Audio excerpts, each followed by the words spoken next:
ശ്രദ്ധിക്കുന്നവരിലും ഇത് ഓൺലൈനിൽ എപ്പോഴെല്ലാം നിങ്ങൾ കൂടുന്നുവോ അപ്പോഴെല്ലാം നിങ്ങൾക്ക് ആന്തരികമായി ഉണ്ടാകേണ്ടതാണ്.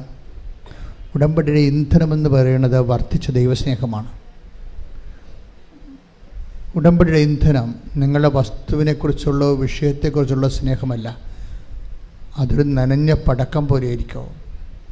നിങ്ങൾക്ക് നിങ്ങളുടെ വിഷയത്തെക്കുറിച്ചാണ് പ്രയോറിറ്റി എങ്കിൽ, പ്രോട്ടോക്കോളെങ്കിൽ, തീർച്ചയായിട്ടും നിങ്ങളുടെ വിഷയം ഒരു നനഞ്ഞ പടക്കം പോലെ ആയിരിക്കും, പൊട്ടത്തില്ല. ഉടമ്പടിയുടെ ഇന്ധനമെന്ന് പറയുന്നത് ദൈവസ്നേഹമാണ്. ദൈവസ്നേഹം രണ്ടായിട്ട് മനുഷ്യരെ തിരിക്കും, സ്വജാതിയരെന്നും വിജാതിയരെന്നും. സുവിശേഷത്തിൽ നല്ല ജാതിയുണ്ട്, പക്ഷെ നിങ്ങൾ പറയുന്ന സമുദായ ജാതിയൊന്നുമല്ല, ദൈവത്തിൻ്റെ ജാതിയും ലോകത്തിൻ്റെ ജാതിയും. മനസ്സിലായില്ലേ? ലോകത്തിൻ്റെ ജാതി എന്ന് പറഞ്ഞ് ലോകത്തിൻ്റെ രണ്ട് തരം ജാതിയുണ്ട് സുവിശേഷത്തിൽ. അത് നമ്മൾ പറയുന്ന സമുദായത്തിൻ്റെ ജാതിയല്ല, പിന്നെന്താണ്? ദൈവത്തിൻ്റെ ജാതിയും പിന്നെന്താണ്? ലോകത്തിൻ്റെ ജാതിയും. ഇതിലെവിടെയാണ് നിങ്ങളെന്ന് തീരുമാനിച്ചാൽ മതി. ലോകത്തിൻ്റെ ജാതിയിലാണ് നിങ്ങളെങ്കിൽ നിങ്ങളുടെ വിഷയത്തിന് മാത്രം പ്രാധാന്യം കൊടുത്തുകൊണ്ട് ആയില്ലല്ലോ ഓഫ് ലെറ്റർ വന്നില്ലല്ലോ, വസ്തു വിൽക്കാൻ ആൾ വന്നില്ലല്ലോ, മക്കളെ കെട്ടിയില്ലല്ലോ, അവർക്ക് കുഞ്ഞുണ്ടായില്ലല്ലോ, ഇങ്ങനെ പറഞ്ഞുകൊണ്ട് അപരാധപ്പെട്ടുകൊണ്ടിരിക്കുന്ന ലോകത്തിൻ്റെ ജാതി. ദൈവത്തിൻ്റെ ജാതി എന്ന് പറഞ്ഞാൽ സ്വർഗത്തിന് വേണ്ടി ജീവിക്കവർ, ഉടമ്പടി സത്യസന്ധമായിട്ട് ചെയ്യുന്നവർ ദൈവമായിട്ടൊരു പ്രത്യേക റിലേഷനിലേക്ക് വരും. ദാറ്റ് മീൻസ് ഒരു സ്വകാര്യ റിലേഷൻസ്. നമുക്ക് ഇപ്പം നമ്മുടെ അമ്മയോട് നമുക്ക് എന്നാ വേണമെങ്കിലും പറയാമല്ലോ, എന്നാൽ ചുടുവെള്ളി തരം വേണമെങ്കിലും പറയാം, അല്ലേ? ആ ഒരു ബന്ധത്തിലേക്ക് വരും. ആർക്കാണ് മുതൽ മുടക്കാൻ കഴിയുന്നത്? ഈ വിജാതീയ സ്വജാതീയ പക്ഷങ്ങൾ ക്രിസ്തു ഉണ്ടാക്കിയതാണ്. ആരാണ് വിജാതിരെന്ന് ആരാണ് സ്വജാതിരെന്ന് ക്രിസ്തു പറയുന്നുണ്ട്. മത്തായി ശ്രീഹാട് സുവിശേഷം 5:47 എടുത്ത്, സഹോദരങ്ങളെ മാത്രമേ നിങ്ങൾ അഭിവാദനം ചെയ്യുന്നുള്ളൂവെങ്കിൽ വിശേഷവിധിയായി എന്താണ് നിങ്ങൾ ചെയ്യുന്നത്? ഒന്ന് പറഞ്ഞേ, സഹോദരങ്ങളെ മാത്രമേ നിങ്ങൾ അഭിവാദനം ചെയ്യുന്നുള്ളൂവെങ്കിൽ വിശേഷവിധിയായി നിങ്ങൾ എന്താണ് ചെയ്യുന്നത്? അപ്പൊ ദൈവം ചോദിക്കുന്ന ഒരു ക്വസ്റ്റ്യൻ ഇത്രയേ ഉള്ളൂ. എനിക്ക് വിശന്നു, നിങ്ങൾക്ക് ഭക്ഷണം തന്നു, ഞാൻ രോഗിയായിരുന്നു, നിങ്ങളെന്നെ സന്ദർശിച്ചു എന്നൊക്കെ പറയുന്ന ഒരു ഫണ്ടമെൻ്റൽ അൾട്ടിമേറ്റ് അന്ത്യവിധി ചോദ്യങ്ങളുണ്ട്. ആ ചോദ്യങ്ങളുടെ എല്ലാം ബേസായിട്ടൊരു മദർ ക്വസ്റ്റ്യൻ ഉണ്ട്.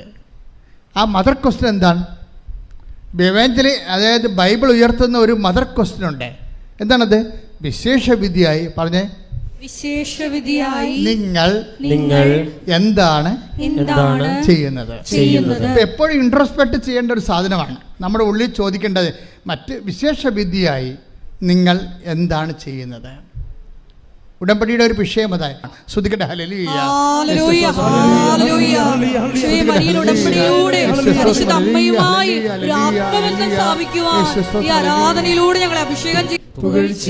നമ്മൾ ഇതിനോട് ചേർത്ത് വെക്കേണ്ട വചനമാണ്. അതായത് അതിൻ്റെ താഴെ തന്നെ പറഞ്ഞിട്ടുണ്ട്, ഇപ്പം വിശേഷവിധിയായി നിങ്ങൾ എന്താണ് ചെയ്യുന്നത് എന്ന് ചോദിച്ചിട്ട് എന്നാ പറയണത്? വിജാതീയരും അങ്ങനെ തന്നെ, take the word of God, വിജാതീയരും അത് തന്നെ ചെയ്യുന്നില്ലേ? അതാണ് പ്രശ്നം. അപ്പം ആരാണ് വിജാതീയര്? അതായത് വിശേഷവിധിയായി ആരെല്ലാം ചെയ്യുന്നില്ല അവരെല്ലാം വിജാതീയരാണ്. ബൈബിളിൻ്റെ ഒരു ലെവൽ കണ്ടില്ലേ? വിശേഷവിധിയായി ആരെല്ലാം ചെയ്യുന്നില്ല, പ്രത്യേകിച്ച് നിങ്ങൾ ദൈവത്തെ സ്നേഹിക്കാൻ ആരെല്ലാം കമ്മിറ്റഡ് അല്ല, അവരെല്ലാം ബ്രാൻഡഡ് ജെൻഡേഴ്സ്. ഈ ബ്രാൻഡഡ് ജെൻഡേഴ്സ് ആണ് ഉടമ്പടി ഓപ്പൺ ആക്കി കിട്ടാത്തത്. എന്നുവെച്ചാൽ നമ്മൾ നിങ്ങൾ ദൈവത്തിൻ്റെ മൈൻഡ് സെറ്റ് റീഡ് ചെയ്യണം. എന്താണ്? നമ്മൾ വിശേഷവിധിയായി ചെയ്യുന്നവരെന്താ ചെയ്യണത്? അവരേക്കാൾ ഉപരി ദൈവത്തെ സ്നേഹിക്കുന്നു. അത് ഞാൻ പറഞ്ഞില്ലേ, സ്നേഹമാണ്, ദൈവസ്നേഹമാണ് ഉടമ്പടിയുടെ ഇന്ധനം. ദൈവസ്നേഹത്തിനെതിരെ നിൽക്കുന്ന വചനം എന്താണ്? ഭയമാണ്. സ്നേഹത്തിൽ ഭയത്തിന് സ്ഥാനമില്ല. Take the word of God. ശ്രദ്ധിക്കട്ടെ. Hallelujah, hallelujah, hallelujah, hallelujah, hallelujah. യേശുവേ നന്ദി. Hallelujah, hallelujah, hallelujah, hallelujah, hallelujah, hallelujah, hallelujah. യേശുവേ നന്ദി. Hallelujah, hallelujah, hallelujah. ആരാധന, ആരാധന യേശുവേ, ആരാധന. യോഹന്നാൻ 4:18 വായിച്ചോളൂ. സ്നേഹത്തിൽ ഭയത്തിന് ഇടമില്ല. Praise the Lord. സ്നേഹത്തിലെ ഭയത്തിന് ഇടമില്ല. ഈ നിങ്ങൾക്ക് പലപ്പോഴും അബദ്ധം പറ്റിയിരിക്കുന്നത് നിങ്ങളുടെ സ്നേഹത്തിലൊക്കെ ഭയമുണ്ട്. ആ ഒരു താലന്ത് കൊടുത്തവൻ എന്നാ ചെയ്ത് കൊണ്ടുപോയി കുഴിച്ചിട്ടിട്ട് പരിശുദ്ധ പരമദിവ്യകാരുണ്യത്തിന് ആരാധനയും സ്തുതിയും പുകഴ്ചയും വായിച്ചോളൂ. മത്തായി 25:24-25 തിരുവചനങ്ങൾ. മത്തായി 25:24 വായിച്ചോളൂ. ഒരു താലന്ത് കിട്ടിയവൻ വന്നു പറഞ്ഞു. പറഞ്ഞേ, ഒരു താലന്ത് കിട്ടിയവൻ വന്ന് പറഞ്ഞു. ഒരു താലന്ത് കിട്ടിയവൻ വന്ന് പറഞ്ഞു, യജമാനനെ, നീ വിതയ്ക്കാത്തിടത്ത് നിന്ന് കൊയ്യുകയും വിതറാത്തിടത്ത് നിന്ന് ശേഖരിക്കുകയും ചെയ്യുന്ന കഠിന ഹൃദയനാണെന്ന് ഞാൻ മനസ്സിലാക്കി. അതിനാൽ ഞാൻ ഭയപ്പെട്ട് ഞാൻ ഭയപ്പെട്ട്. അവർക്ക് സംഭവിച്ചത് എന്താണ്? ഭയമാണ്. ഭയം കാരണം സുവിശേഷ വേല ചെയ്യാൻ പറ്റണില്ല. നിങ്ങൾക്ക് മടിയൻ എന്നൊക്കെ വിളിക്കുന്നുണ്ട്. മടിയൻ അതായത് മറ്റുള്ളവരെ നല്ലവനും വിശ്വസ്തനും എന്ന് പറഞ്ഞപ്പോഴേ ഇവനെ വിളിക്കണത് എന്താണ്? മടിയനും ദുഷ്ടനും എന്നാണ്. എന്താ വിളിക്കണത്? ദുഷ്ടനും മടിയനുമായ രണ്ടു തരം മനുഷ്യരാണ് ദൈവത്തിന് മുമ്പിലുള്ളത്. ഒന്ന് നല്ലവനും വിശ്വസ്തനും, രണ്ടാമത്തെ ആരാണ്? ദുഷ്ടനും മടിയനും. ദുഷ്ടനും മടിയനുമായുള്ള വ്യക്തിയാണോ നീ എന്ന് നോക്കണം. നീ മടിയനാണെങ്കിൽ തീർച്ചയായിട്ടും ദുഷ്ടനായിരിക്കും എന്നാണ് ബൈബിൾ പറയണത്. പറഞ്ഞ കളി മാറുവേ. നീ മടിയനാണെങ്കിൽ നിന്റെ ബ്രാൻഡ് ചെയ്തിരിക്കുന്നത് എന്താണ്? ദുഷ്ടനായിട്ടാണ്. മനസ്സിലായില്ലേ? അപ്പോഴും മടി ആയിക്കൊണ്ട് പത്രം നാളെ കൊടുക്കാം, രോഗികളെ നാളെ പോയി കാണാം, അല്ലെങ്കിൽ അടുത്ത ആഴ്ച പോയി കാണാമെന്ന് പറഞ്ഞിരുന്നാൽ ദൈവം നിന്നെ കണക്കാക്കുന്നത് ആരാണ്? അവിശ്വസ്തനാണ്. അവിശ്വസ്തയായിട്ടാണ് കണക്കാക്കുന്നത്. പിന്നെ ആരാണ്? ദുഷ്ടനായിട്ടാണ് ബ്രാൻഡ് ചെയ്തിരിക്കുന്നത്. ഈ ദുഷ്ടനെ സംബന്ധിച്ചിടത്തോളം ഉടമ്പടി ചെയ്യാൻ ബേസിക് റൈറ്റ് ഇല്ല. ദുഷ്ടന്മാർ ഉടമ്പടി ചെയ്യേണ്ട കാര്യമില്ല. കാര്യം കിട്ടാത്തത് നിങ്ങൾക്കറിയാമല്ലോ. ദൈവം ഒന്നും ചെയ്യത്തില്ല. അവൻ്റെ താലന്ത് ഇങ്ങോട്ട് എടുക്കാൻ പറയും. കൊടുത്ത ഉടമ്പടി തിരിച്ചെടുക്കും. നിങ്ങളിവിടെയൊക്കെ കെട്ടിത്താത്തിട്ട് പോകാം, പക്ഷേ നിങ്ങളുടെ ഉടമ്പടി ദൈവം തിരിച്ചെടുക്കും. എന്താ കാര്യം? പ്രേക്ഷിത വേലയിൽ ബിഗ് സീറോ. പ്രാർത്ഥിക്കുക, കർത്താവായ ദൈവമേ, ദുഷ്ടനും മടിയനുമാകാതെ നല്ലവനും വിശ്വസ്തനുമായിക്കൊണ്ട് ദൈവത്തിന്റെ രാജ്യത്തിന് വേണ്ടി ജീവിക്കാൻ എനിക്ക് നൽകിയ അഭിഷേകത്തെ തിരിച്ചറിഞ്ഞുകൊണ്ട് ധീരതയോടെ മുന്നേറാൻ അഗ്നിയാൽ അഭിഷേകം ചെയ്യണമേ. അഗ്നിയാൽ അഭിഷേകം ചെയ്യണമേ.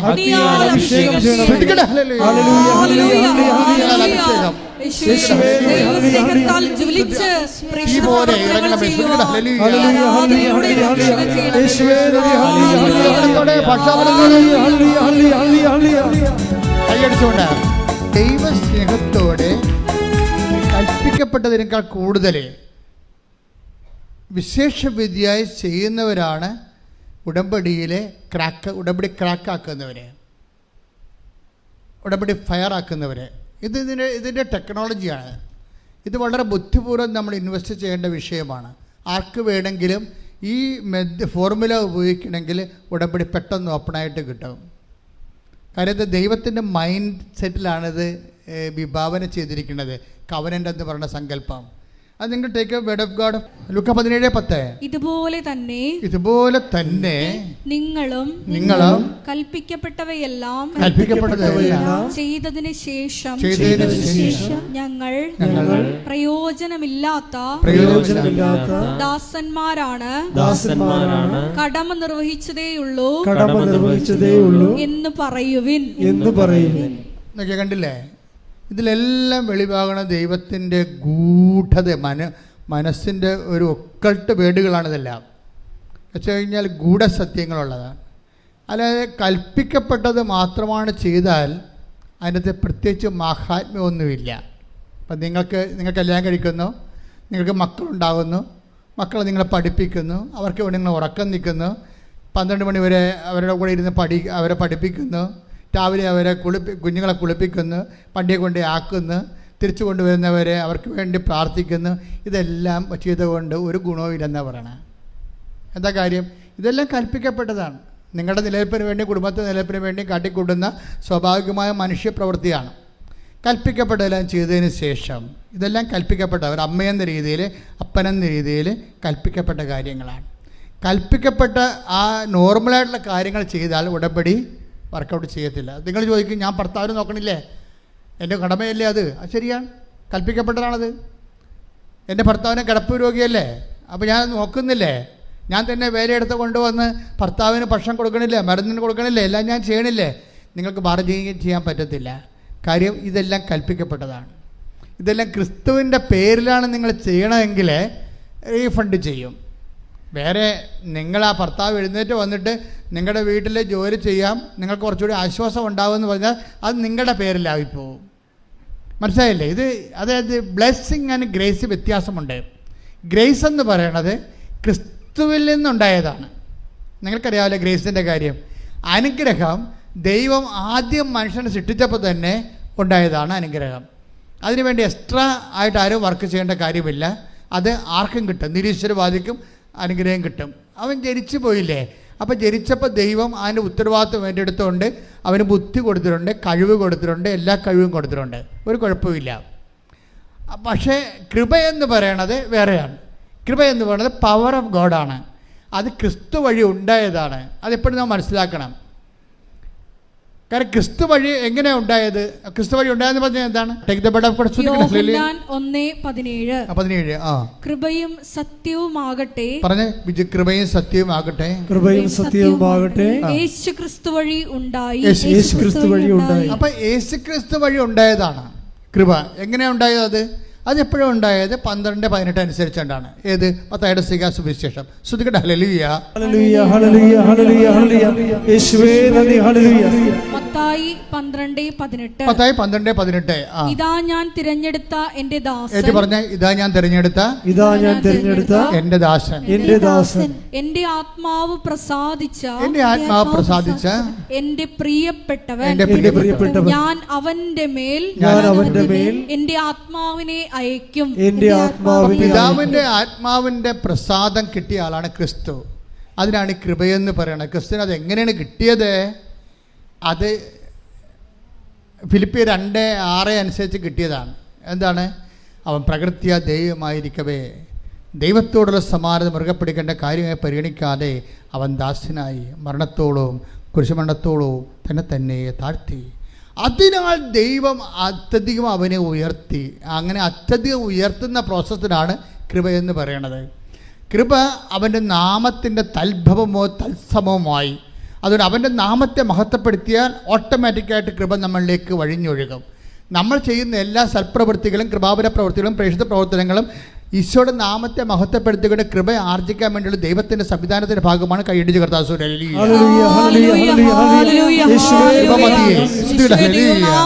പ്രവർത്തനങ്ങളിലൂടെ കൃപ കരയറ്റുവാൻ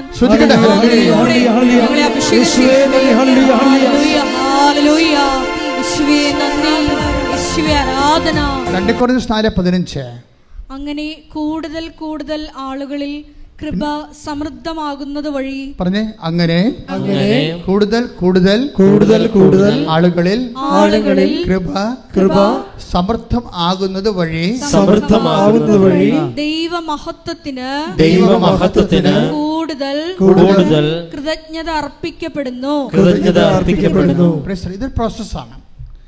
കൃപ പരക്കാനാണ്, ലോകം മുഴുവനും പരക്കുകയാണ്. അതെങ്ങനെയാണ്? കൂടുതൽ ആളുകളിലേക്ക് കൃപ സ്വീകരിച്ചവരെ കൃപ കൈമാറുകയാണ് ചെയ്യണത്.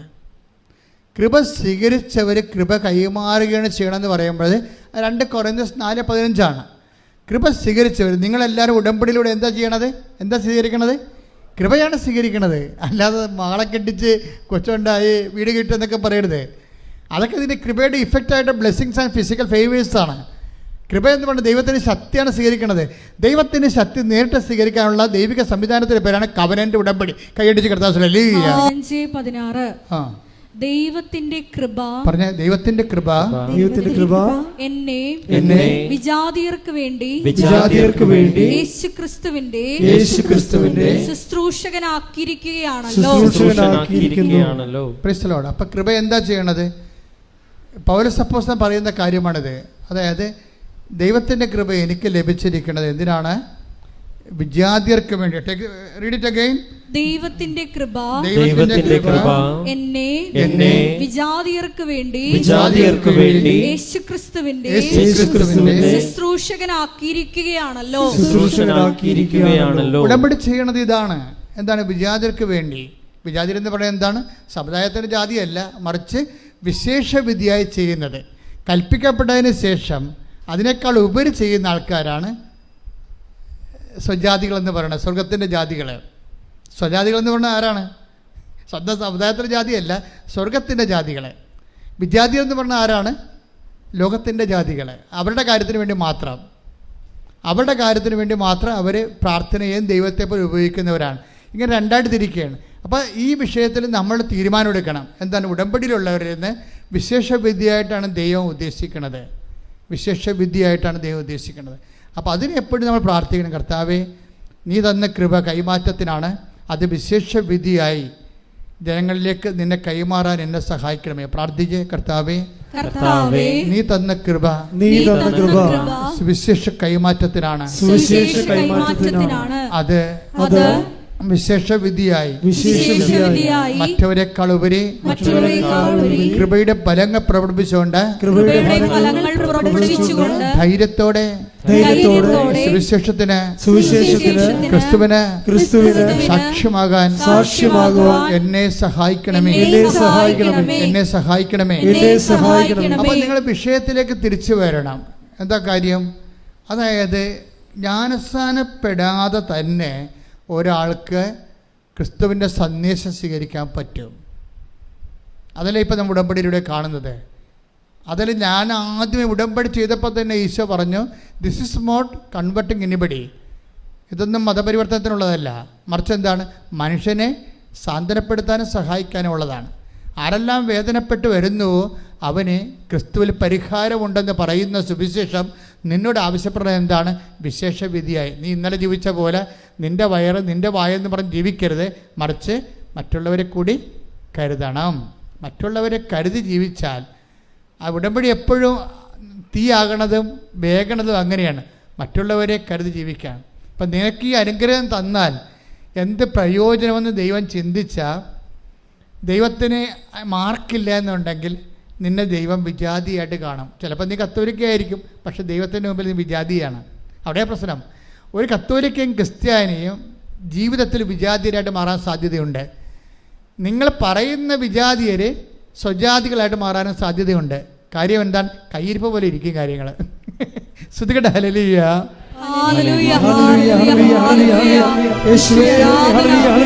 സുവിശേഷം സ്വീകരിച്ച് മറ്റുള്ളവർക്ക് കൈമാറുവാൻ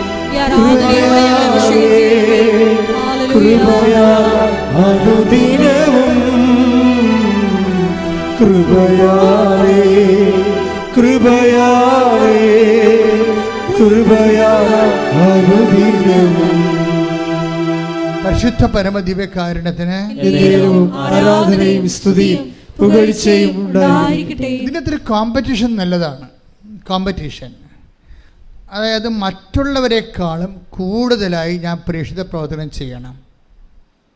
അത് മറ്റുള്ളവർ കാനഡയിൽ പോയാൽ അവർക്ക് IELTS പാസ്സായ, PSC പാസ്സായ, റാങ്ക് കിട്ടിയ അവർക്ക് അവിടെ കല്യാണം നടന്നാൽ ഞാനും കൂട്ടുകാരിയും ഒരുമിച്ചാണല്ലോ പോയി ഉടമ്പടി എടുത്തിട്ട് അവരുടെ കല്യാണം നടന്ന് എൻ്റെ കല്യാണം നടന്നില്ലെന്ന് പറഞ്ഞ് മോങ്ങിക്കൊണ്ടിരിക്കരുത്.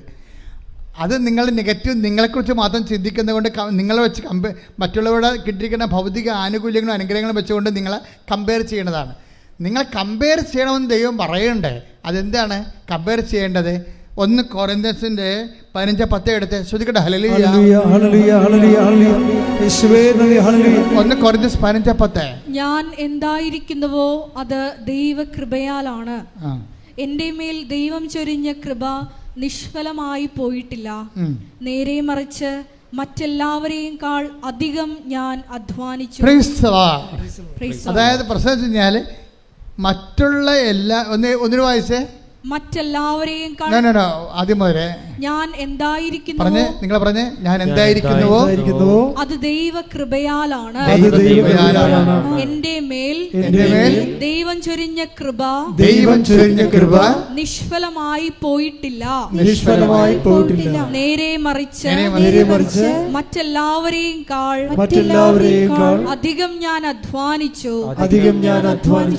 പണിപാളി പെട്രോൾ പോലെയാണെന്നാ പറയണേ, സാധനം ആവിയായി പോകുന്ന കൃപ. മറ്റേ മടിയൻ ഒന്നുകൊണ്ടേ കുഴിച്ചിട്ടില്ലേ, അതുപോലെ മറ്റുള്ളവരെക്കാൾ കൂടുതൽ അധ്വാനിച്ചില്ലെങ്കിൽ കൃപ ഫലവത്താകാതിരിക്കാം. കൃപ ശോഷിച്ചു പോകും. പെട്രോൾ വെയിലത്ത് ആവിയാകണ പോലെ നിങ്ങൾക്ക് ഇട്ടിരിക്കുന്ന കൃപ മറ്റുള്ളവരെക്കാൾ കൂടുതൽ. നിങ്ങൾ ഒന്നുകൂടി വായിച്ച വചനം, 1-15 ഞാൻ എന്തായിരിക്കുന്നുവോ അത് ദൈവകൃപയാലാണ്. എന്റെ മേൽ ദൈവം ചൊരിഞ്ഞ കൃപ നിഷ്ഫലമായി പോയിട്ടില്ല. നേരെ മറിച്ച് മറ്റെല്ലാവരെയും കാൾ അധികം ഞാൻ അധ്വാനിച്ചു. അപ്പൊ ഇവിടെ ഒരു കോമ്പറ്റീഷൻ ഉണ്ട്. എന്താണ്? കൃപയുടെ അധ്വാനങ്ങളിലെ എന്ത് ചെയ്യണം? മറ്റുള്ളവരെക്കാൾ ഞാൻ മുന്നിലായിരിക്കണം. ഇതൊരു കോമ്പറ്റീഷനാണ്. കൃപയുടെ അധ്വാനങ്ങളിൽ മറ്റുള്ളവരെക്കാൾ ഞാൻ കൂടുതലായിരിക്കണം. കാര്യം എന്താ? ഭൗതികമായിട്ടുള്ള പ്രശ്നങ്ങളെന്ന് വെച്ച് കഴിഞ്ഞാൽ, ഭൗതികമായ ആനുകൂല്യങ്ങളെ വെച്ച് ദൈവത്തെ അളന്നാൽ മന്ന പെറുക്കിയ ആൾക്കാരെ പോലെ ഇരിക്കും. മന്ന ദൈവം കൊടുത്ത കാലമില്ല. അതാണല്ലോ ഭൗതിക അനുഗ്രഹം. മന്ന കൊടുത്ത കാലത്ത് എന്താ സംഭവിച്ചത്? ആമക്കളുള്ളവരും പെമ്മക്കളുള്ളവരും വീട്ടിൽ നിറച്ച് പിള്ളേരുള്ളവരുമൊക്കെ കൊട്ടയും കൊണ്ട് നടന്ന് മൊത്തം പെറുക്കിയെടുത്ത്. അപ്പോൾ വിധവകളുണ്ടായി, ഭർത്താവില്ലാത്തവരും മക്കളില്ലാത്തവരുണ്ടായി, അവരും പെറുക്കി. അവസാനം എന്താ പറ്റിയിരിക്കണത്? കൂടുതൽ പെറുക്കി ആൾക്കാരുടെ എല്ലാം ചീഞ്ഞുപോയി. അന്നുള്ള ആഹാരം മാത്രം. ഭൗതിക അനുഗ്രഹങ്ങളെ നമുക്ക് യൂസ് ചെയ്യുന്നതിനേക്കാൾ കൂടുതൽ നമ്മൾ ഉണ്ടാക്കിയാലും നമ്മൾ അനുഭവിക്കത്തില്ല എന്നുള്ളതാണ് ബൈബിൾ പറയുന്നത്. കൈയടിച്ച് കർത്താവ്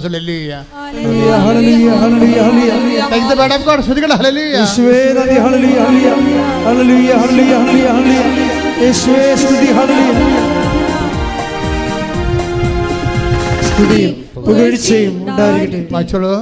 പുറപ്പാട് 16:19-20 തിരുവചനങ്ങൾ. പുറപ്പാട് 16:19-20 വാക്യങ്ങൾ. മോശ അവരോട് പറഞ്ഞു, ആരും അതിൽ നിന്ന് അല്പം പോലും പ്രഭാതത്തിലേക്ക് നീക്കിവെക്കരുത്. എന്നാൽ അവർ മോശയെ അനുസരിച്ചില്ല. ചിലർ അതിൽ നിന്നും ഒരു ഭാഗം പ്രഭാതത്തിലേക്ക് നീക്കിവെച്ചു. അത് പുഴുത്ത് മോശമായി. അതായത് ഇതിൻ്റെ പ്രശ്നം ഇതാണ് വെച്ചാൽ, ഭൗതിക ആനുകൂല്യങ്ങളുടെ ആധിക്യത്തിൽ കമ്പയർ ചെയ്തുകൊണ്ട് അഭിരമിക്കരുത്. പുഴുത്ത അനുഭവം ഉണ്ടാകുന്ന അർത്ഥം മനസ്സിലായില്ല? നമുക്ക് പ്രയോജനപ്പെടത്തില്ല. നിങ്ങൾ എന്തിനാണ് അഭിമാനിക്കേണ്ടത്? മറ്റുള്ളവരെക്കാൾ കൂടുതലായി ഞാൻ അധ്വാനിച്ചു. ഞാനല്ല, എന്നിലുള്ള ദൈവകൃപ. നിത്യത വരെ നിലനിൽക്കണ അധ്വാനം എന്ന് പറയണത് ഫലമെന്ന് പറഞ്ഞ കൃപയുടെ അധ്വാനമാണ്. നമ്മളിവിടെ എന്നാ ഉണ്ടാക്കിയാലും അവസാനം ഒന്നും ഉണ്ടാകത്തില്ല. നമുക്കറിയാം അല്ലേ? നമ്മൾ 0 ആയിട്ട് പോവുകയും ചെയ്യും. നമ്മൾ ഉണ്ടാക്കി വെച്ച് മരുമക്കളെയൊക്കെ തമ്മിൽ തല്ലുകയും അവർ കോടതി കയറുകയും നിങ്ങളുടെ കാലശേഷം അവർ നിങ്ങളെപ്പോലും വരുത്ത ദൂരക്കളയും. ഈ പിശാച് നേരത്തെ വിൽപ്പത്രം എഴുതി വെച്ചെങ്കിൽ ഈ ഇടി ഞങ്ങൾ ഉണ്ടാക്കേണ്ടതില്ല എന്ന് പറഞ്ഞിട്ട് അമ്മനെ പിശാചെന്ന് വിളിക്കുകയും ചെയ്യും. എല്ലാം പൊഴുത്തു പോകും. തമസല്ല. എത്ര കേടതിയാണ് കേസ് കിടക്കണം അപ്പനും അമ്മയുടെ കാലം. നിങ്ങളിങ്ങനെ ഇടി ഉണ്ടാക്കിയിട്ട് ഇത് അവസാനം നിങ്ങളുടെ കാലം കഴിയുമ്പോൾ ഇത് ക്ലാരിഫൈ ചെയ്തില്ല. ഇനി വിൽപ്പത്രം എഴുതിയെന്ന് വെച്ചോ. ഇവിടെ എന്തുമാത്രം കേസാണ് വരണത്? അപ്പൻ വിൽപ്പത്രം എഴുതി, അമ്മ വിൽപ്പത്രം എഴുതി എന്ന് പറഞ്ഞുകൊണ്ട് വിൽപ്പത്രത്തിനെതിരെ കേസ് കൊടുത്തിട്ടുണ്ട്. എന്നിട്ട് ഇവർ തമ്മിൽ മിണ്ടാണ്ടിരിക്കുകയാണ്. അപ്പോൾ ഭൂമിയുടെ കാലത്ത്, ആയുസിൻ്റെ കാലത്ത് ഇവരുണ്ടാക്കിയതെല്ലാം ഇപ്പോൾ മക്കൾ തമ്മിൽ തല്ലാനും കോടതി കയറാനും വക്കീൽമാർക്കും ജഡ്ജിമാർക്കും കൊടുക്കാനായില്ലേ? ഇതാണ് വിഷയം. പുഴുത്തു പോയെന്ന് പറഞ്ഞ കാര്യം ഇതാണ്. നിങ്ങൾക്ക് പറഞ്ഞപ്പോൾ ആദ്യം മനസ്സിലായില്ല, പുഴുത്തു പോകും. അതുകൊണ്ട് ദൈവത്തെ മുൻനിർത്തിക്കൊണ്ട്, സ്വർഗത്തിനെ മുൻനിർത്തിക്കൊണ്ട് ജീവിക്കുക. പ്രയോറിറ്റി ആൻഡ് പ്രോട്ടോക്കോൾ അതൊരു പ്രധാനപ്പെട്ട വിഷയമാണ്. നിങ്ങൾ എന്തിനാണ് നിങ്ങളുടെ protocol? What is your spiritual protocol? What is your priority? നിങ്ങളുടെ മുൻഗണന എന്തിനാണ്? ഈ മുൻഗണനയിൽ എന്താ പ്രശ്നം വെച്ചാൽ, ദൈവം പറയും ആദ്യം നിങ്ങൾ എന്തിനും മുൻഗണന കൊടുക്കണം? ആ ദൈവരാജ്യത്തിന്. ബാക്കിയുള്ളത് പ്രോട്ടോക്കോൾ എന്താണ്? ഒരു ഹെവൻ, അതായത് കിങ്ഡം ഓഫ് ഹെവൻ്റെ പ്രോട്ടോക്കോൾ ഉണ്ട്. അതിന് നിങ്ങൾക്ക് ഫസ്റ്റ് പ്രയോറിറ്റി കൊടുക്കാൻ ഇടയായ നിങ്ങൾ ശരിയാവും, ഉടമ്പടി ഓക്കെ ആവും. കിങ്ഡം ഓഫ് ഗോഡിൻ്റെ പ്രോട്ടോക്കോള്. ഇപ്പോഴത്തെ പ്രോട്ടോക്കോളിൽ ഞാൻ കുവൈറ്റിൽ ജനിപ്പിച്ചപ്പോൾ ഞാൻ അവരോട് പറഞ്ഞു നിങ്ങളുടെ സെറ്റിങ്സ് തെറ്റിക്കിടക്കുകയാണെന്ന് പറഞ്ഞു. ഞാൻ ഇന്ന് ഓർക്കുന്നുണ്ട്. എന്താ കാര്യം വെച്ച് കഴിഞ്ഞാൽ അപ്പോൾ പ്രോട്ടോക്കോൾ തെറ്റിയിരിക്കുകയാണ്. അവർ പലരും ദൈവരാജ്യത്തിന് വേണ്ടിയല്ല ജീവിക്കണം, ലോകരാജ്യത്തിന് വേണ്ടിയാണ്. അതാണ് പ്രശ്നം. മറ്റുള്ളവരെക്കാൾ, അങ്കിളിനേക്കാൾ, ആൻറ്റിയേക്കാൾ, നാട്ടിലുള്ളവരെക്കാൾ, അയൽവാസിയേക്കാൾ ഞാൻ മെച്ചമായിരിക്കണമെന്ന് വിചാരിച്ചുകൊണ്ട് ഞാൻ അതിന് ദൈവത്തെ വരെ ഉടമ്പടി ചെയ്തുകൊണ്ട് വരുതി വരുത്താൻ വേണ്ടിയുള്ള അവസാന അന്ത്യ പോരാട്ടത്തിലെ ജഡിക മനുഷ്യൻ്റെ അഭ്യാസങ്ങൾ ഭയങ്കരമാണ്. അതുകൊണ്ടാണ് പറയുന്നത്, എന്താ പ്രശ്നം വെച്ച് കഴിഞ്ഞാൽ നിങ്ങൾ ആദ്യം ചെയ്യുമ്പോഴേ പ്രോട്ടോക്കോൾ 6:33 പ്രോട്ടോക്കോൾ എന്താണ്? മത്തായി ശ്രീകാട് സുവിശേഷം വായിച്ചോളൂ. നിങ്ങൾ ആദ്യം അവിടുത്തെ രാജ്യവും പറഞ്ഞ് നിങ്ങൾ ആദ്യം അവിടുത്തെ രാജ്യവും അതിന്റെ നീതിയും കുറിച്ച് അന്വേഷിക്കുക. ബാക്കിയുള്ളത് അതായത് എന്താ ടെമ്പറാലിറ്റീസ്, നമുക്ക് ഭൗതികമായ ആവശ്യങ്ങൾ അതെന്താണ്, അതെല്ലാം ചേർത്ത് നൽകും. അപ്പോൾ നമ്മളെന്താ സംഭവിച്ചിരിക്കുന്നത് വെച്ച് കഴിഞ്ഞാൽ ദൈവം കൊടുക്കുന്ന ഒരു പ്രോട്ടോക്കോളും പ്രയോറിറ്റിയും ഉണ്ട്. പക്ഷേ ജഡിക മനുഷ്യന് ഇത് ബോധ്യപ്പെടത്തില്ല. അതുകൊണ്ട് അവനെപ്പോഴും വയറിൻ്റെ പ്രശ്നത്തിന് പ്രാധാന്യം കൊടുത്തുകൊണ്ടിരിക്കും, ജീവിത പ്രശ്നത്തിന് പ്രാധാന്യം കൊടുത്തുകൊണ്ടിരിക്കും. ജീവിത പ്രശ്നത്തിന് പ്രാധാന്യം കൊടുക്കണമെന്നുണ്ടെങ്കിൽ ഇപ്പോൾ ഈ ദിവസങ്ങളിലൊരു സാക്ഷ്യം ഉണ്ടായിരുന്നു. എന്താണ്? സിനി, പത്തനംതിട്ട ഒരു സാക്ഷ്യമുണ്ട്. സിനിയുടെ കുറേ കാര്യങ്ങളുണ്ട്. പക്ഷേ സിനിയുടെ കാര്യങ്ങളെല്ലാം കർത്താവ് അച്ചിട്ടവർ ചെയ്യും. സിനി ഒരു നോൺ ക്രിസ്ത്യനാണ്, ക്രൈസ്തവയല്ല. സിനി ഭർത്താവും കൂടി ഒന്ന് ഉടമ്പടി ചെയ്തിരിക്കുന്നത്, സാക്ഷ്യം പറഞ്ഞിരിക്കുന്നത് ഒരുമിച്ചാണ്. സിനി എന്താ ചെയ്തിരിക്കണത്? ആദ്യം നിയോഗത്തിൽ വെച്ചിരിക്കണത് എന്താണെന്ന് അറിയാമോ? കർത്താവേ, എന്താ കർത്താവേ, നിത്യതയിൽ എനിക്ക് ഈശോടൊപ്പം ആകാൻ ഇടയാക്കണമേ. ഒന്ന് ചിന്തിച്ചോ, ഒരു കത്തോലിക്കൻ പോലും വെക്കാത്ത സാധനമാണ്. ഇവിടെ ഒരു പ്രശ്നം, ആരാണ് വിജാതിയർ ആരാണ് സ്വജാതിയർ നമുക്കറിയത്തില്ല. സിനിയുടെ സാക്ഷി നിങ്ങൾ കേട്ടാൽ മനസ്സിലാകും. ഭർത്താവും ഭാര്യയും കൂടി വന്നാണ് പറയണത്, പത്തനംതിട്ടയെന്ന്. എന്താ പറയുന്നത്? ആദ്യത്തെ ഉടമ്പടിയിലെ ഫസ്റ്റ് നിയോഗം എന്താണ്? കർത്താവേ, നിത്യതയിൽ ഈശോൻ്റെ ഒപ്പം ആകാൻ എന്നെ സഹായിക്കണമേ. അത് കഴിഞ്ഞിട്ടാണ് ബാക്കിയുള്ളത്. പ്രോട്ടോക്കോൾ അതാണ്. അതിനാണ് പ്രയോറിറ്റി എന്ന് പറയണത്. ഇതുപോലെ ഒരു പാരഡൈം ഷിഫ്റ്റ്, ഒരു തലമറിച്ചിലുണ്ടായിക്കഴിഞ്ഞാൽ തീർച്ചയായിട്ടും എൻ്റെ മക്കളുടെ ഉടമ്പടി കത്തും. പ്രാർത്ഥിക്കുക. കർത്താവായ ദൈവമേ, ഉടമ്പടിയുടെ മുൻഗണനകളെ ദൈവരാജ്യത്തിന്റെ ക്രമപ്രകാരം പുനഃക്രമീകരിക്കുവാൻ എനിക്ക് വിവേചനത്തിന്റെ പരിശുദ്ധാത്മാ അഭിഷേകം നൽകണമേ. നാഥാനിയേലിനെ കണ്ട കഥ അറിയാമല്ലോ. നാഥാനിയേൽ, പീലിപ്പോസ് നാഥാനിയേലിനെ കണ്ടിട്ട് പീലിപ്പോസ് അപ്പോസ്തലൻ നാഥാനിയേലിനെ കർത്താവിൻ്റെ അടുത്തേക്ക് വിളിച്ചുകൊണ്ട് വരുമ്പോൾ നാഥാനിയേലോട് ഈശോ പറയുന്നൊരു വാക്കുണ്ട്. എന്താ നാഥാനിയോട് പറയണത്? ഇതാ നിഷ്കപടനായ ഒരു യഥാർത്ഥ ഇസ്രായേൽക്കാരൻ. അതെ, നാഥാനിയേലിൻ്റെ ആന്തരിക സത്യങ്ങളെ ഈശോ സ്കാൻ ചെയ്ത് പറയുകയാണ്. തുടങ്ങിയപ്പോൾ തന്നെ ആൾ അടുത്ത് വന്നപ്പോൾ തന്നെ സ്കാനിങ് തുടങ്ങി. ഇതൊരു അപകട മേഖലയാണ്. നീ അടുത്ത് വരുമ്പോൾ തന്നെ നീ ആരാണെന്ന് കർത്താവ് പറഞ്ഞുകൊണ്ടിരിക്കും. കപടനാണെങ്കിൽ കപടനാണെന്ന് പറയും, നിനക്കുടമ്പടി പറ്റത്തില്ലെന്ന് പറയും. നിഷ്കപടനാണെങ്കിൽ അത് ഈശോ ഹൈലൈറ്റ് ചെയ്യും. നാഥാനിൽ അടുത്ത് വന്നപ്പോൾ എന്താ പറയണത്? ഇതാ നിഷ്കപടനായ ഒരു യഥാർത്ഥ ഇസ്രയേലിയൻ. അപ്പോൾ അവിടെയും ഒരു പ്രശ്നമുണ്ട്. യഥാർത്ഥ ഇസ്രയേൽക്കാരുമുണ്ട്, അയാഥാർത്ഥ്യമായ ആൾക്കാരുമുണ്ട്. അപ്പോഴേ നാഥാനിയേൽ ഈശോയോട് ചോദിക്കും, റബ്ബി നീ എന്നെ എങ്ങനെ അറിഞ്ഞു എന്ന് ചോദിക്കും. അപ്പോൾ ഈശോ പറയുന്ന വാക്കുണ്ട്. എന്താണ് പറയണത്? നീ അത്തിവൃക്ഷത്തിൻ്റെ, പീലിപ്പോസ് നിന്നെ കാണുന്നതിന് മുമ്പ് നീ അത്തിവൃക്ഷത്തിൻ്റെ ചുവട്ടിലായിരുന്നപ്പോൾ ഞാൻ നിന്നെ കണ്ടു. അപ്പോൾ പീലിപ്പോസ് നിന്നെ കാണുന്നതിന് മുമ്പ് ഞാൻ നിന്നെ കണ്ടുവെന്നാണ്. ഇത് ചുമ്മാ കളിയല്ല. നീ വിശ്വാസത്തിലൂടെ, ഇപ്പം ക്രിസ്ത്യൻ മാതാപിതാക്കളും ജനിച്ചാലും ക്രിസ്ത്യാനി ആയാലും, അല്ലെങ്കിൽ കർത്താവിനെ ജീവിത സമ്മർദ്ദങ്ങളിൽ ദൈവത്തെ തേടി വന്നപ്പോഴേ അനുഭവങ്ങൾ കൊണ്ട് നീ കർത്താവിൽ വിശ്വസിച്ചാലും, ആരെങ്കിലും മുഖേനയാണെങ്കിലും കർത്താവ് പറയും ആരെയും മുഖേനയല്ല, പീലിപ്പോസ് മുഖേനയല്ല, ഞാനാണ് നിന്നെ കണ്ടതും വിളിച്ചതും അത് ഭയങ്കര വിളിയല്ലേ? കൈയടിച്ച് ശ്രദ്ധിക്കട്ടെ. ഹല്ലേലൂയ, ഹല്ലേലൂയ, യേശുവേ ആരാധന. പറഞ്ഞിട്ടോ സാക്ഷ്യം കേട്ടിട്ടോ ആണ് വന്നതെന്നാണ് നിങ്ങൾ പറയണത്. കർത്താവ് അത് അംഗീകരിക്കണില്ല. ഞാൻ നിന്നെ നേരത്തെ കണ്ടത് കൊണ്ടാണ്, ഞാൻ നിന്നെ അനുഗ്രഹിക്കാൻ തീരുമാനിച്ചത് കൊണ്ടാണ്, നീ സ്നേഹിക്കുന്നതിനേക്കാൾ ഉപരി ഞാൻ നിന്നെ സ്നേഹിച്ചത് കൊണ്ടാണ് നീ കൃപാസനം പത്രം കണ്ടതെന്നാണ് പറയണത്. മനസ്സിലായോ? സാക്ഷ്യം കേട്ടിട്ടാണ് നീ വന്നതെന്ന് പറയരുത്. ഞാൻ നിന്നെ സ്നേഹിച്ചത് കൊണ്ടും എനിക്ക് നീ ഇഷ്ടപ്പെട്ടവളായതുകൊണ്ടും ഇഷ്ടപ്പെട്ടവനായതുകൊണ്ടുമാണ് നീ സാക്ഷ്യം കേട്ടത്. പക്ഷെ മനസ്സിലായില്ലേ? അപ്പോൾ ആദ്യം ആരാണ് സ്നേഹിച്ചത്? ദൈവമാണ്. അതാണ് യോഹന്നാൻ പറയണത്, പ്രിയപ്പെട്ടവരെ, നിങ്ങൾ ദൈവത്തെ സ്നേഹിക്കട്ടെ. 1 യോഹന്നാൻ 4:19. 1 യോഹന്നാൻ 4:19. ആദ്യം അവിടുന്ന് നമ്മെ സ്നേഹിച്ചു. പറഞ്ഞേ, ആദ്യം അവിടുന്ന് നമ്മെ സ്നേഹിച്ചു. അതിനാൽ നാമും അവിടുത്തെ സ്നേഹിക്കുന്നു. ക്ലിയർ അല്ലേ?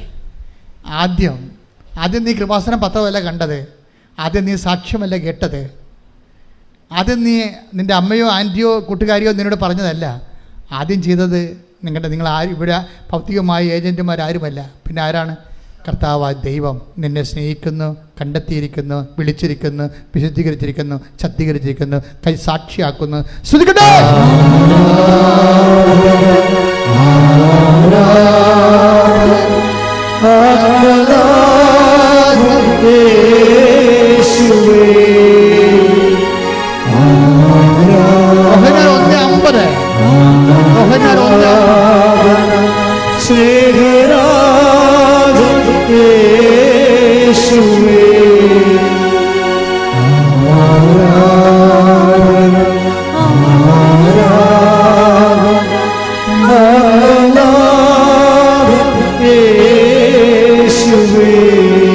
ഇതിനോട് ചേർന്ന് പോകുന്ന വചനമാണ് യോഹന്നാൻ 1:50.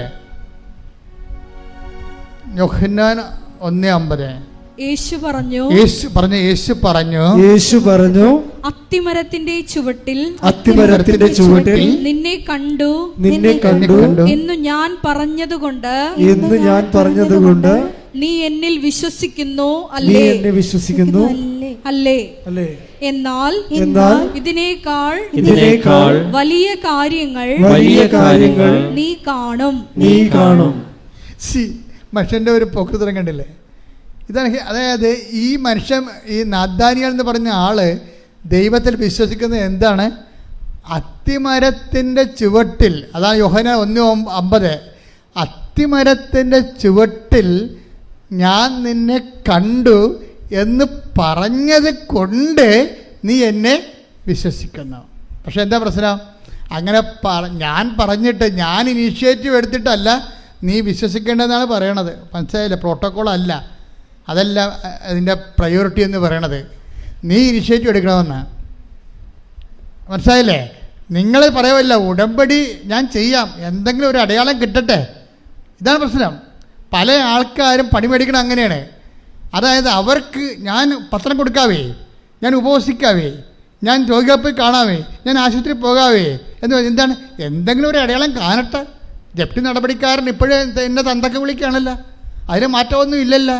അപ്പോൾ അതുകൊണ്ട് നീ അടയാളം കാണാത്ത കാരണം നീ ഉടമ്പടിയിൽ, ഇതിനാണ് ദുഷ്ടൻ, മടിയൻ, ഹിപ്പോക്രാറ്റ്സ്, അവിശ്വസ്തൻ എന്നൊക്കെ പറയണത്.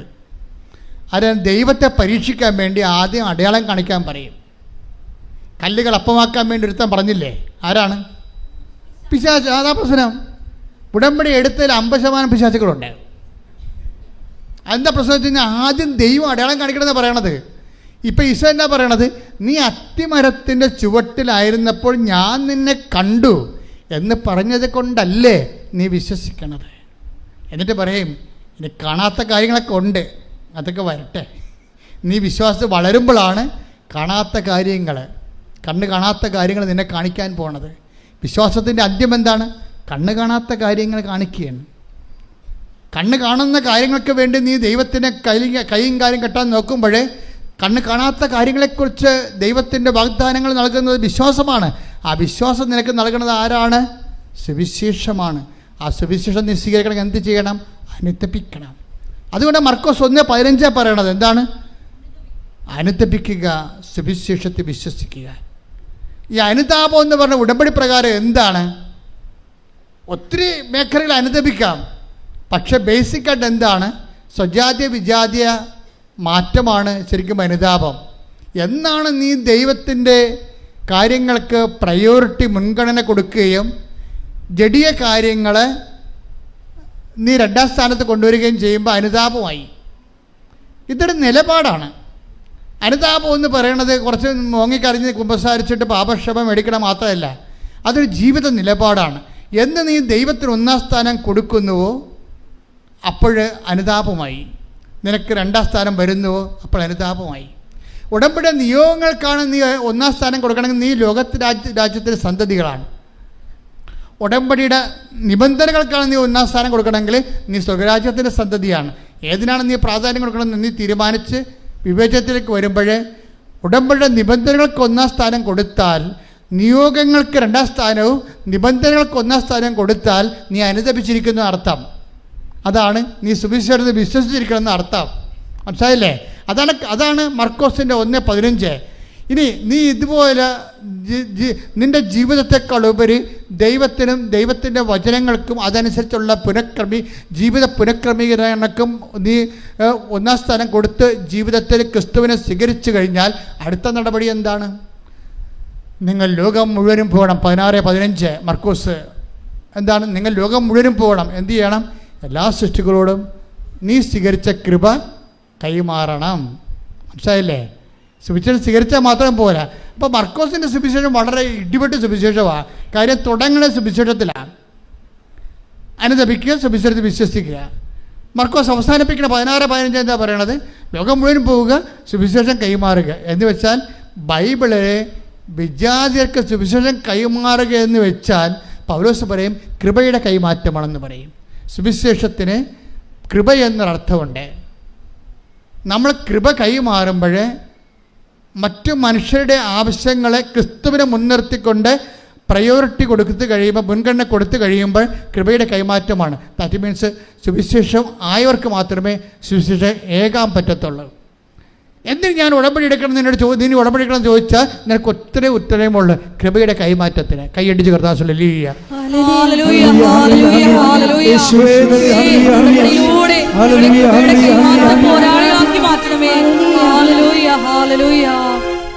ഇതിനെല്ലാം വരുന്നൊരു പ്രശ്നം വെച്ച് കഴിഞ്ഞാൽ എപ്പോൾ എൻ്റെ മക്കൾ ശ്രദ്ധിക്കേണ്ട ഒരു വിഷയം, അതായത് ഫിലിപ്പിയർ 3:20 എടുത്ത് ശ്രദ്ധിക്കട്ടെ. ഹല്ലേലൂയ.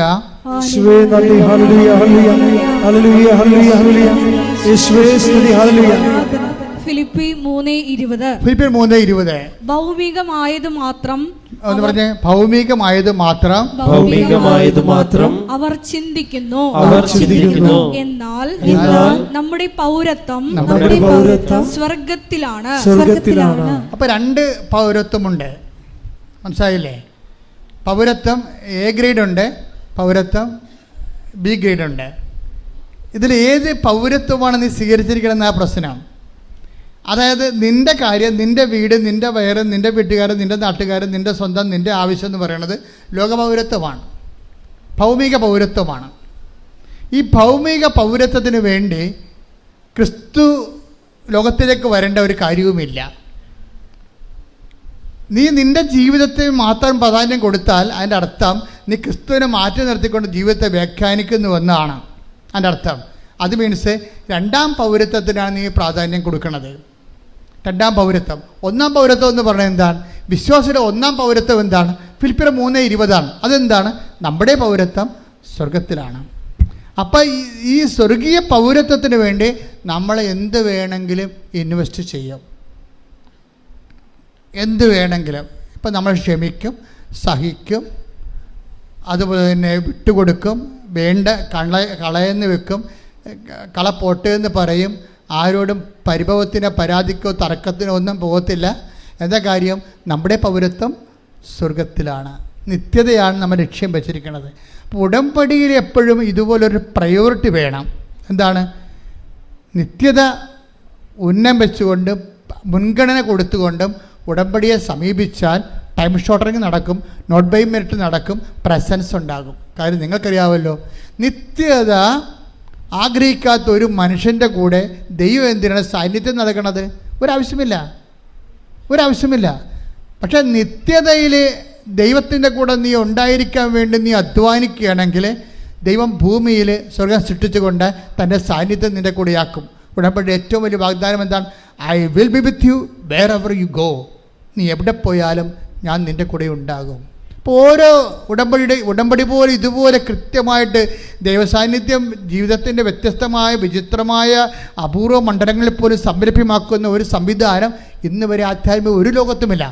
അതുകൊണ്ട് തന്നെ ദൈവത്തിലെ ഉടമ്പടി എടുക്കുന്നവരെ ദൈവത്തിൻ്റെ സാന്നിധ്യത്തിന് അവകാശികളാകുന്നു, അർഹരാകുന്നു.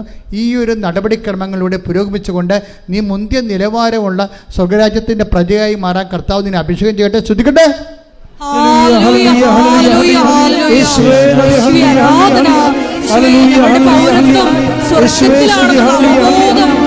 ഞങ്ങളുടെ വാക്കുകളും പ്രവൃത്തികളും നൽകണമേ.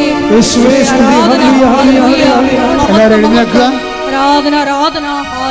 ഹല്ലേലൂയ ഹല്ലേലൂയ ഹല്ലേലൂയ ഹല്ലേലൂയ യേശുവേ ആരാധന. യേശുവേ ആരാധന ആരാധന ആരാധന. Hallelujah hallelujah hallelujah hallelujah. യേശുവേ മഹത്വം മഹത്വം മഹത്വം മഹത്വം. Hallelujah hallelujah hallelujah hallelujah. യേശുവേ ഹല്ലേലൂയ. എൻ്റെ പ്രിയപ്പെട്ടവരെ, കർത്താവ് വളരെ പ്രസാദിച്ച് നിൽക്കുന്ന ദൈവിക നിമിഷമാണ്. നിങ്ങൾ തന്നെ ഒത്തിരി പേര് തീരുമാനമെടുത്തിട്ടുണ്ട് ഇനി ദൈവത്തിന് വേണ്ടി ജീവിക്കാം. അപ്പോൾ ദൈവം എനിക്ക് വേണ്ടി ജീവിച്ചോളാം. നമുക്ക് യേശുക്രിസ്തുവിന് നൽകിയവൻ അവനോടുകൂടി സമസ്തവും നമുക്ക് നൽകിയില്ലേ എന്ന് പറയുന്ന ആ ദൈവിക സ്നേഹത്തെ തൊടുകയാണ് ജീവിത സാക്ഷ്യങ്ങളിലൂടെ നമ്മൾ ചെയ്യുന്നത്. കർത്താവേ, ഞങ്ങളെ അഭിഷേകം ചെയ്യണമെന്ന് പ്രാർത്ഥിക്കുന്നു. ഞങ്ങൾക്ക് പരിമിതികളുണ്ട് കർത്താവേ, ഞങ്ങളത് തിരിച്ചറിയുന്നുണ്ട്. എങ്കിലും കർത്താവേ, നിനക്ക് വേണ്ടി ജീവിക്കാൻ നിൻ്റെ കൈയും കാലുമായി എൻ്റെ കൈയും കാലുകളെ മാറ്റിക്കൊണ്ട് ഇനിയുള്ള ശേഷിച്ച കാലങ്ങളിൽ നിൻ്റെ നാമത്തെ മഹത്വപ്പെടുത്തിക്കൊണ്ട് കർത്താവേ, കൃപയ്ക്ക് മേൽ കൃപ ലോകത്തിൻ്റെ മുഴുവൻ ഭാഗങ്ങളിലേക്കും കൃപയുടെ കൈമാറ്റത്തിൻ്റെ ആളായ്മയായി മാറാൻ എന്നെ അഭിഷേകം ചെയ്യണമേ. സ്തുതിക്കട്ടെ. ഇടത്തിൽ നിന്നുകൊണ്ട് അങ്ങയുടെ ദിവ്യകാരുണ്യത്തിൻ്റെ കടലിൻ്റെ അരികിൽ നിന്നുകൊണ്ട് ഞാൻ പ്രാർത്ഥിക്കാണ് ദൈവമേ. മോശയെപ്പോലെ ഞാൻ കൈയുയർത്തുന്ന കർത്താവേ, അങ്ങയുടെ അവകാശവും ഓഹരിയുമായ തിരുസഭയോടും കർത്താവെ, അങ്ങനെ വിശ്വസിക്കുന്ന എല്ലാ ജനപദങ്ങളോടും നിന്റെ കുരിശിലെ കാരുണ്യത്താൽ തിരുരത്വത്തിൻ്റെ അഭിഷേകം നൽകിക്കൊണ്ട് ഈ കർത്താവ് അടിപ്പെടുന്ന പോലെ വൈദ്യാഘാതം പോലെ ദൈവിക ശക്തി ഈ ജനങ്ങളിലേക്ക് ആവശ്യിക്കട്ടെ. ശ്രുതികട്ടെ.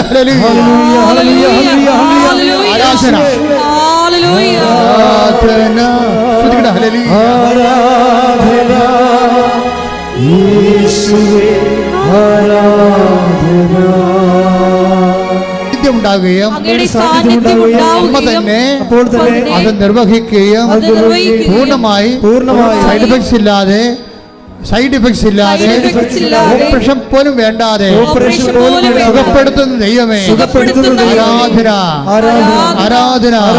യേശുവേ സ്തോത്രം, യേശുവേ നന്ദി, യേശുവേ ആരാധന.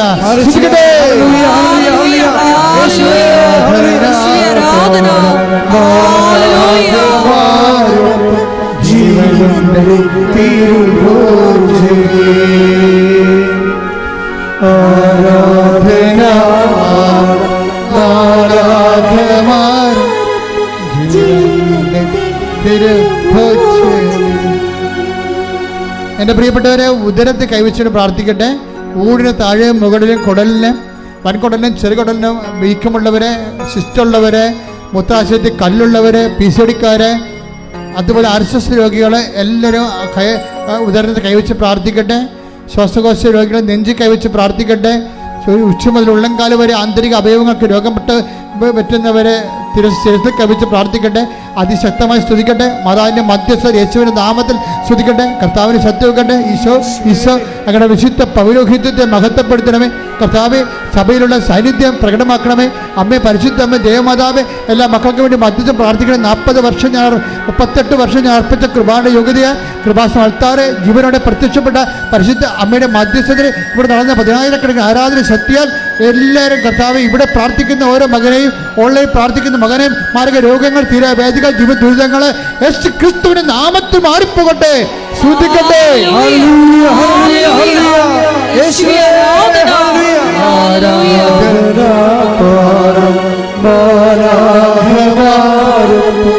ജീവന്റെ തിരുഭോജനേ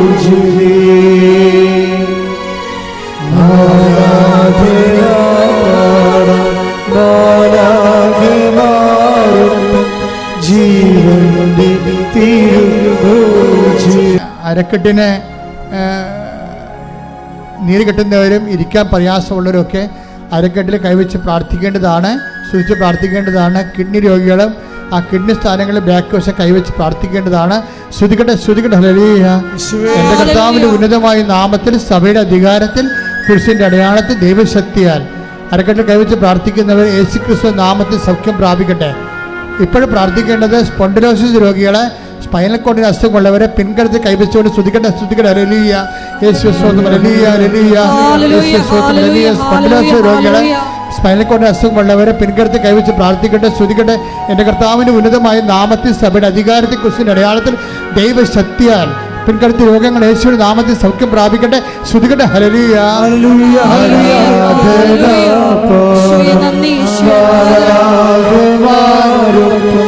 ജീവന്റെ തിരുവോജിമേ ആരാധന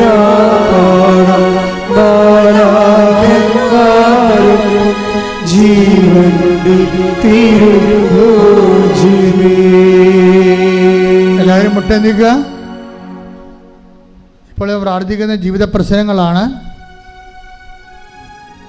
ജപ്തി നടപടികൾ, സ്ഥലം വിൽക്കാത്തവര്, വിൽക്കാൻ പറ്റാതിരിക്കുന്നവര്,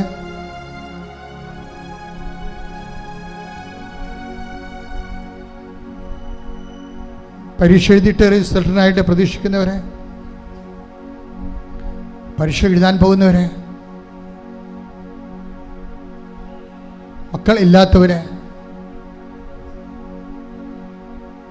പ്രഗ്നൻസിയിലെ തകരാറുകളുള്ളവരെ, ഗർഭസ്ഥ ശിശുവിന് തകരാറുണ്ടെന്ന് സ്കാനിങ്ങിൽ റിപ്പോർട്ടുള്ളവരെ,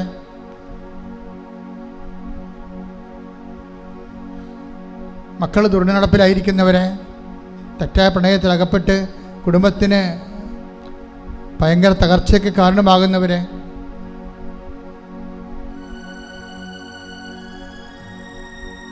കുടുംബ തകർച്ചയുള്ള മാതാപിതാക്കന്മാർ, ഭാര്യ ഭർത്താക്കന്മാർ,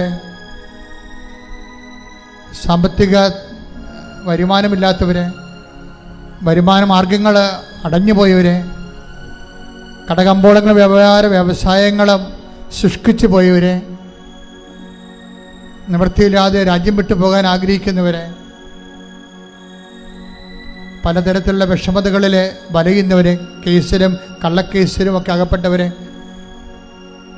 അവർക്ക് വേണ്ടി പ്രാർത്ഥിക്കുന്ന സമയമാണ്. അവരെല്ലാം വിടുതലിന് വേണ്ടി പ്രാർത്ഥിക്കുന്ന സമയമാണ്. ജോലി ചെയ്യാൻ പറ്റാത്തവർ, ജോലി ഇല്ലാത്തവർ, ജോലി കിട്ടാത്തവർ, ജോലിക്ക് വിളിക്കുമ്പോൾ പലതരത്തിലുള്ള ഇൻ്റർവ്യൂ തടസ്സങ്ങളുള്ളവർ, ഭയമുള്ളവർ, സാമ്പത്തികമായി നിവൃത്തിയില്ലാത്ത കൊണ്ട് മറ്റു ജോലിക്ക് പോകാൻ ശ്രമിക്കാൻ പറ്റാത്തവർ, എല്ലാം കൊണ്ട് വഴിമുട്ടി ഇങ്ങനെ മൊഴിമുട്ടി ഗതിമുട്ടിയിരിക്കുന്നവർ, എല്ലാ മേഖലകളിലും കർത്താവ് കടന്നു വരുന്ന സമയമാണ്. കൈ ഉയർത്തിക്കൊണ്ട് ശ്രുതിക്കട്ടെ ഹല്ലേലൂയ. എൻ്റെ കർത്താവിൻ്റെ ഉന്നതമായ നാമത്തിൽ, സഭയുടെ അധികാരത്തിൽ, കുരിശിൻ്റെ അടയാളത്തിൽ 38 വർഷം ഞാൻ അർപ്പിച്ച കൃപാനയുടെ യോഗ്യത, കൃപാസാൽത്താര ജീവനോടെ പ്രത്യക്ഷപ്പെട്ട മാതാവിൻ്റെ മധ്യസ്ഥത്തിൽ ഇവിടെ നടന്ന 10,000 ഉടമ്പടിയുടെ ശക്തിയാൽ യേശു ക്രിസ്തുവിൻ്റെ നാമത്തിൽ എല്ലാ മലാഖമാരെയും വിശുദ്ധന്മാരും രക്തസാക്ഷികളെ അമ്മയുടെ മധ്യസ്ഥത്തിൽ യേശു ക്രിസ്തു നാമത്തിൽ മാരക തടസ്സങ്ങൾ, ജീവിത ദുരിതങ്ങൾ, മഴ തടസ്സങ്ങൾ, ദുരിതങ്ങൾ, ജീവിത തകർച്ചകൾ യേശു ക്രിസ്തു നാമത്തിൽ നീങ്ങിപ്പോകട്ടെ.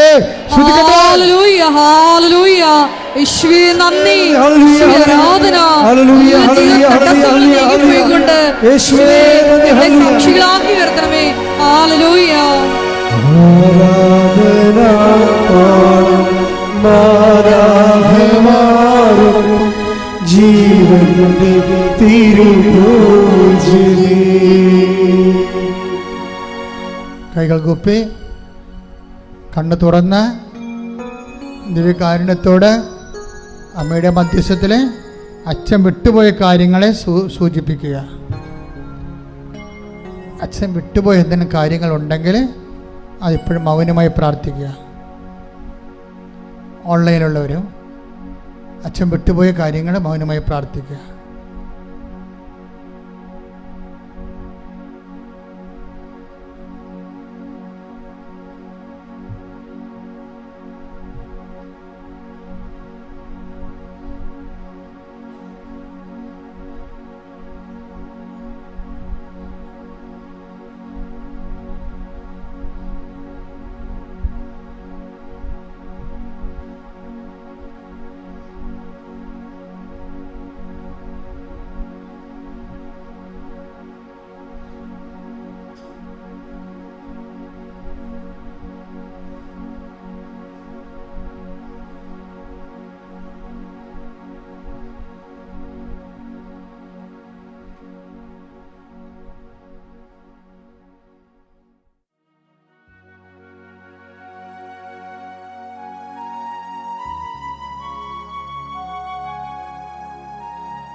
പരിശുദ്ധ പരമമാ ദിവ്യകാരുണ്യമേ എന്നുമെന്നും അങ്ങേയ്ക്കാരാധന. പരിശുദ്ധ പരമമാ ദിവ്യകാരുണ്യമേ എന്നുമെന്നും അങ്ങേയ്ക്കാരാധന. പരിശുദ്ധ പരമമാ ദിവ്യകാരുണ്യമേ എന്നുമെന്നും അങ്ങേയ്ക്കാരാധന.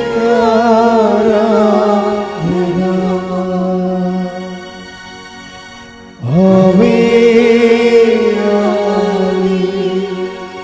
ആവേ മറിയ ആവേ ആവേ ആവേ മറിയ.